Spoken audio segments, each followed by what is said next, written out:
അസ്സലാമു അലൈക്കും വറഹ്മത്തുള്ളാഹി വബറകാതുഹു. ബിസ്മില്ലാ വൽഹംദുലില്ലാ വസ്സലാത്തു വസ്സലാമു അലാ റസൂലില്ലാ വ ആലിഹി വസഹ്ബിഹി അജ്മഈൻ സുമ്മ അമ്മാ ബഅദ്. സഹോദരന്മാരെ, സഹോദരികളെ, ഇമാം മുഹമ്മദ് ഇബ്നു ഇദ്രീസ് അശ്ശാഫിഈ റഹ്മത്തുള്ളാഹി അലൈഹി ഒരു ജനാസ നിസ്കാരത്തിന് വിസമ്മതിച്ച് പിന്മാറിയ ചരിത്രമുണ്ട്. അന്ന് ഇമാം അങ്ങനെ ഒരു നിലപാടെടുത്താൽ അനുചരന്മാരും ആൾക്കൂട്ടങ്ങളും അപ്രകാരം നിസ്കരിക്കുന്നതിൽ നിന്ന് പിന്മാറുന്നത് സ്വാഭാവികമാണ്. അബു നവാസ് അൽ ഹസൻ ബിൻ ഹാനി അൽ അഹ്വാസി എന്ന കവി മരിച്ചപ്പോഴായിരുന്നു ഈ സംഭവം. അബു നവാസ് അബ്ബാസികളുടെ ഭരണകാലത്ത് കുപ്രസിദ്ധനായ ഒരു കവിയായിരുന്നു. ഹാറൂൺ റഷീദ് ഭരണാധികാരിക്ക് മുമ്പിൽ കവി അരങ്ങിൽ നിറഞ്ഞ പങ്കാളിത്തമായിരുന്നു അബു നവാസിന്.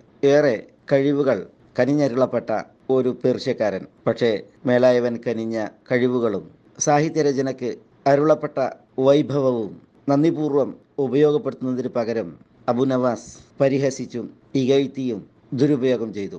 തെറ്റുകൾ പ്രവർത്തിക്കുവാനും കുറ്റങ്ങൾ ചെയ്തു കൂട്ടാനും ബോധനം നൽകുമാർ അയാളേറെ പാടി പറഞ്ഞു. ഹാറൂൺ റഷീദ് തലകൊത്താൻ വരെ ശിക്ഷ വിധിക്കുമാർ ഈ അബു നവാസ് മതചിഹ്നങ്ങളെപ്പോലും ഇകഴ്ത്തുന്ന അവസ്ഥയുണ്ടായിട്ടുണ്ട്. കാലം ഏറെക്കുറെ ഇങ്ങനെ കഴിച്ചുകൂട്ടിയതിനാലാണ് ജീവനറ്റപ്പോൾ ഇമാം ഷാഫിഈ ഇപ്രകാരം അയാളോട് അകന്ന് മാറി നിന്നത്. പക്ഷേ അബു നവാസ് എഴുതിയ 4 വരി കവിതകൾ അയാളുടെ തന്നെ കയ്യെഴുത്തിൽ അയാളുടെ കീശയിൽ നിന്ന് ലഭിക്കുകയുണ്ടായി. ആ 4 വരി കവിത ഇമാം ഷാഫിഈ റഹ്മത്തുള്ളാഹി അലൈഹിയുടെ കയ്യിൽ നൽകിയപ്പോൾ അത് ഇമാം ഷാഫിഈ റഹ്മത്തുള്ളാഹി അലൈഹിയെ ഏറെ കരയിപ്പിച്ചു. അബു നവാസിന് വേണ്ടി അനുകൂല നിലപാടെടുക്കുവാൻ അദ്ദേഹത്തെ പ്രേരിപ്പിക്കുകയും ചെയ്തു. അബു നവാസിൻ്റെ ആ കവിതകൾ ഇപ്രകാരം: യാ റബ്ബി ഇൻ അദ്മത് ദുനൂബി കസ്റതൻ ഫലഖദ് അലിംതു ബിഅന്ന അഫ്വക അഅ്ളമു ഇൻ കാന ലാ യർജൂക ഇല്ലാ മുഹ്സിനുൻ ഫബിമൻ യലൂദു വയസ്തജീറുൽ മുജ്രിമു അദ്ഉക റബ്ബി കമാ അമർത തദർറുഅൻ ഫഇദാ റദദ്ത യദി ഫമൻ ലാ യർഹമു മാലി ഇലൈക വസീലത്തുൻ ഇല്ലാ റജാ വജമീലു അഫ്വിക് സുമ്മ ഇന്നി മുസ്ലിമു. ഈ 4 വരി കവിതകൾ അദ്ദേഹത്തിൻ്റെ പശ്ചാത്താപത്തെയും മനസ്താപത്തെയും നന്നായി വിളിച്ചറിയിക്കുന്ന വരികളാണ്. തെറ്റ് പരസ്യമാക്കിയ അബു നവാസ് തൻ്റെ മനസ്താപവും പശ്ചാത്താപവും ഇങ്ങനെ ലോകരോട് പരസ്യമാക്കി മടങ്ങിയതിനാൽ ഇമാം ഷാഫിഈ റഹ്മത്തുള്ളാഹി അലൈഹി, അദ്ദേഹവും കവിയാണ്, സാഹിത്യരചനകൾ സുന്ദരമായുള്ള മഹാനാണ്, ഇതിൻ്റെ ആശയങ്ങൾ നന്നായി ഉൾക്കൊള്ളുകയുണ്ടായി.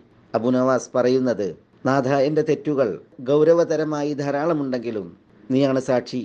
നിൻ്റെ മാപ്പും വിട്ടുവീഴ്ചയും ഏറെ മഹനീയമാണ്. ഇൻകാന ലാ യർജൂക ഇല്ലാ മുഹ്സിനുൻ, സുഹൃതവാന് മാത്രമാണ് നിന്നിൽ പ്രതീക്ഷ പുലർത്തുവാൻ അവകാശമെങ്കിൽ ഫബിമൻ യലൂദു വയസ്തജീറുൽ മുജ്രിമു, കുറ്റവാളികൾ ആരെ ആശ്രയിക്കും, ആരിൽ അഭയം തേടും? അദൂക റബ്ബി കമാ അമർത തദർറുഅൻ, നാഥ, നീ കൽപ്പിച്ചതുപോലെ ഭവ്യമായി നിന്നോടിതാ ഞാൻ ദുആയിരക്കുന്നു. ഉദൂ റബ്ബക്കും തദർറുഅൻ എന്ന് അള്ളാഹു കൽപ്പിച്ചില്ലേ? ഭവ്യമായി നിങ്ങൾ അള്ളാഹുവിനോട് ദുആയിരക്കൂ. അതിനെ അനുസ്മരിച്ചാണ് അദ്ദേഹം ഈ കവിത പറയുന്നത്. തുടർന്ന് അദ്ദേഹം പറഞ്ഞു: ഫഇദാ റദദ്ത യദി ഫമൻ ലാ യർഹമു, ഞാൻ ഉയർത്തിയ ഈ കൈകളെ നീ തട്ടിമാറ്റിയാൽ പിന്നെ ആരാണ് കരുണ കാണിക്കുവാനുള്ളത്? മാലി ഇലൈക വസീലത്തുൻ ഇല്ലാ റജാ, നിന്നിലേക്ക് അടുക്കുവാൻ നിന്നിലുള്ള പ്രതീക്ഷ മാത്രമാണ് എനിക്ക് വസീലയായിട്ടുള്ളത്. വജമീലു അഫ്വിക്, നിൻ്റെ സുന്ദരമായ മാപ്പും വിട്ടുവീഴ്ചയും ഇതുമാണ് എനിക്കുള്ളത്. സുമ്മ ഇന്നി മുസ്ലിമു, കൂടാതെ ഞാനൊരു മുസ്ലിമുമാകുന്നു. വളരെ ഗംഭീരമായ ആശയങ്ങളും ഭാവനയുമുള്ള ഒരു പശ്ചാത്താപത്തേട്ടവും പാപമോചന വരികളുമാണ് ഈ 4 വരി കവിത.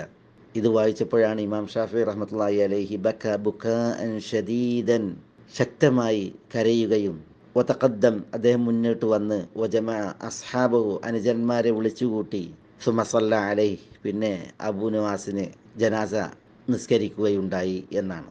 ഇബ്നു കസീർ അദ്ദേഹത്തിൻ്റെ അൽ ബിദായ വന്നിഹായയിൽ ഈ ചരിത്രം ഉദ്ധരിച്ചിട്ടുണ്ട്. സഹോദരന്മാരെ, ഞാനിതിവിടെ കേൾപ്പിച്ചത് നമ്മൾ അല്ലാഹു സുബ്ഹാനഹു വ തആലയോട് ആത്മാർത്ഥമായി ദുആയിരക്കുകയും അവനോട് കേഴുകയുമായാൽ ഭൗതികത, അതിലെ സാഹചര്യങ്ങൾ നമുക്ക് പ്രതികൂലമായത് നാഥൻ നമുക്ക് അനുകൂലമാക്കുകയും ശത്രുവിനെ മിത്രമാക്കി കഴിയുന്ന സ്ഥിതിവിശേഷമുണ്ടാവുകയും ചെയ്യും എന്ന ബോധ്യത്തിന് വേണ്ടിയാണ്.